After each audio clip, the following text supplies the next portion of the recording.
ఆమోసు గ్రంథము అధ్యాయము 9 పరిశుద్ధ వచనములు 11 నుండి 15 వరకు.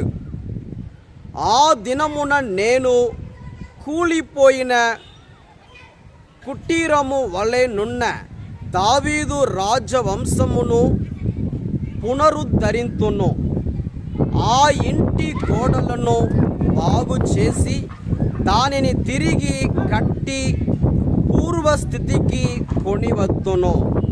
కావున ఇశ్రాయేలీయులు ఎదోమున మిగిలియున్న భాగమును పూర్వము నాకు చెందిన జాతులన్నింటినీ తిరిగి జయింతును.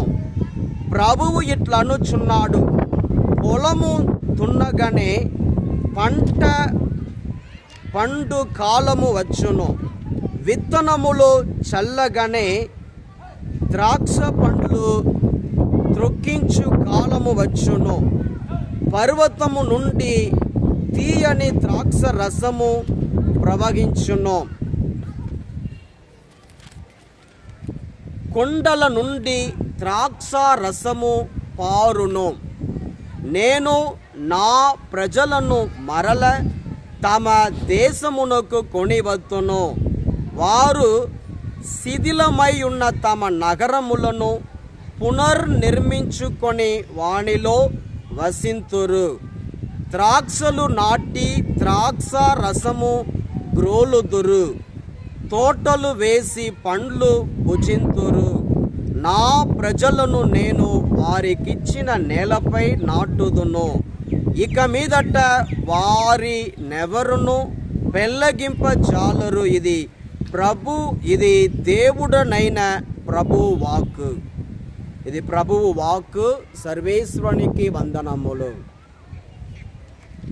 మత్తయి సువార్త అధ్యాయము 9 పరిశుద్ధ వచనములు 14 నుండి 17 వరకు. యోహాను శిష్యులు యేసును సమీపించి, మేము పరిసయ్యులు కూడా తరచుగా ఉపవాసము ఉందుము, కానీ మీ శిష్యులు ఎన్నడూను ఉపవాసము ఉండనేలా అని.